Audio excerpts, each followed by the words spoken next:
Hi, it's David at Art of David Smith again. So this week, as you can see from the title, we're going to do Pikachu. So what we've got here is a pair of boxes 8 centimetres high by 9.5 centimetres wide. Sounds strange given Pikachu's size, but or shape should I say, but if you then draw a line 1 centimetre in from both sides, diagonally down to the bottom corner. Now again, I'm drawing this a lot darker than I would normally, so you can pick it up on the camera. So in the top section, Pikachu's head. Now when you look at him, you wouldn't necessarily think it, but his head is practically the same size as his body. So if you start with that as a guide, so what I'm going to do is just flesh out. Now when you look at his face, there are these definite sloping areas to the side, so that's kind of what I'm going to use the slope of this for, what we've marked out. So I suppose it's a little bit like an expanded lozenge type shape, his head. So again, quite dark lines I've mentioned, but what you can do then afterwards is with a light box or taking it to the window, you can then take off all the lines, what you need, onto a clean piece of paper, and you don't have to worry about rubbing out all these quite dark lines, or when you're drawing your own version of it, you'll be able to do this a lot lighter anyway. So Pikachu, out of all the recent characters, is one of my favourites. Although I've not really played the game or anything like that, I have been aware. I mean, who couldn't be? Been so popular over quite a number of years now, and I just really like it as a character. So I'll do a quite simple, quick video as to how to draw him. So where my centre line.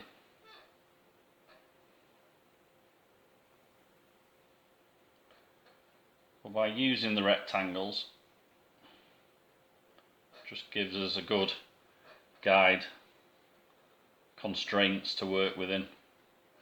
And as we mentioned in the Sonic video and Mario, originally when these things were conceived, because of the computer technology at the time, well certainly with Mario 8-bit and then 16-bit, everything had to work with very simple shapes. So I guess originally when Pikachu and Pokemon were all conceived, that was the kind of the same constraints that they had as well. It's only latterly that we've had the kind of technology, the PS4s and the such, which have allowed us to obviously smooth these things out and make them really quite realistic. Certainly some of the like the Fortnite games and things like that, very realistic in comparison to the characters what I certainly grew up with.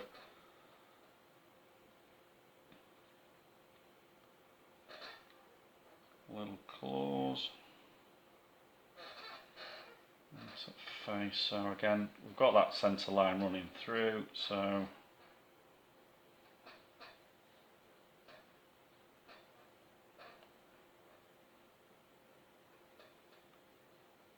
again, rough them in, and at this stage if you get them a little bit too high, a little bit too large, don't worry, get your eraser out, knock them back out, put them back in again. Worst case, when you're doing your clean up, trace off all the bits that you do want and then redraw in the elements what you still need. I'm sorry I'm back on the squeaky chair again, but we have had really bad gales overnight and they're still continuing, so if I was in my room where I normally draw, we'll be hearing the wind whistling down the chimney. So I'll try to come in here where it's a little bit quieter. You just have to put up with the squeaky chair. Right, so I'm going to pop the ears in.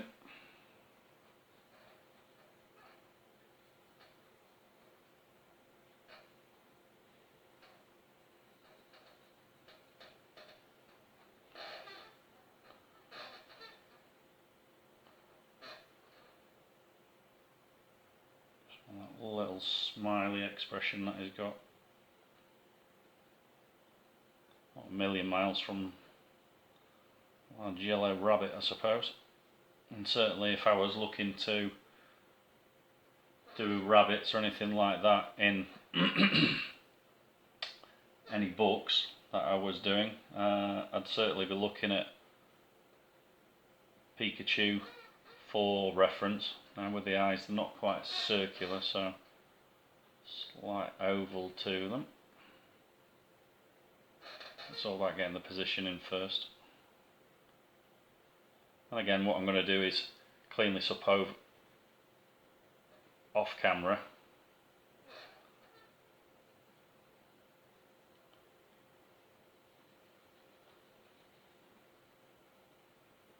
I don't want to put in the big thick black line, so I'll probably end up using a fine liner on this little chap.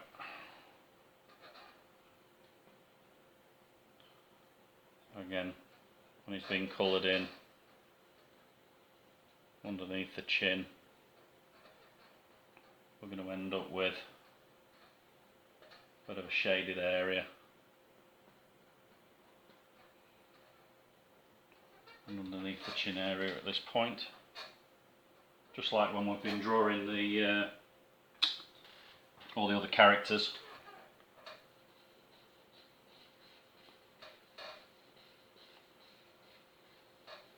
Just gives it that 3D feel. We'll blend all that up.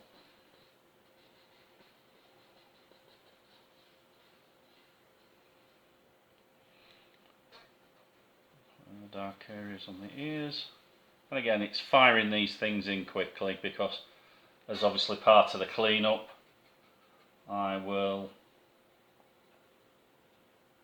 lift all these lines off of here using my light box. All important tail.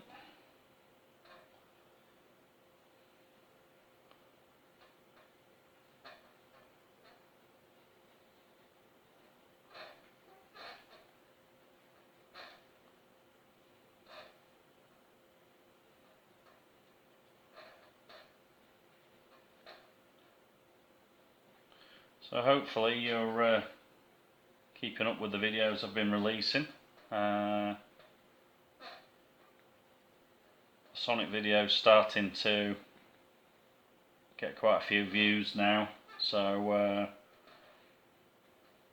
we're only a couple of days from the release in the UK of the film, and it seems to be dominating the radio and sides of buses. Everywhere you look, there's little blue hedgehogs running around. So if you want to know how to draw him, whether it's the movie version or whether it's the old school game version, check out the videos from last week and the week before.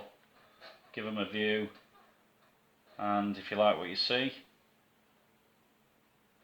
give my page a subscribe and a like. I really appreciate it.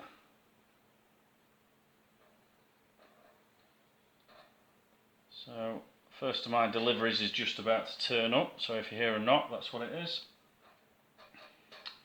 Oh, there you go. So using the two 8cm squares by 9.5, we've come in by a centimetre at the top to give us the angle to play with, and then we've used those shapes to form the body and the head, and then we've worked the ears and the tail from that. I will clean this up off a camera. But thank you for the first video this week. Catch you on the next one. But thank you very much. Cheers. Bye bye.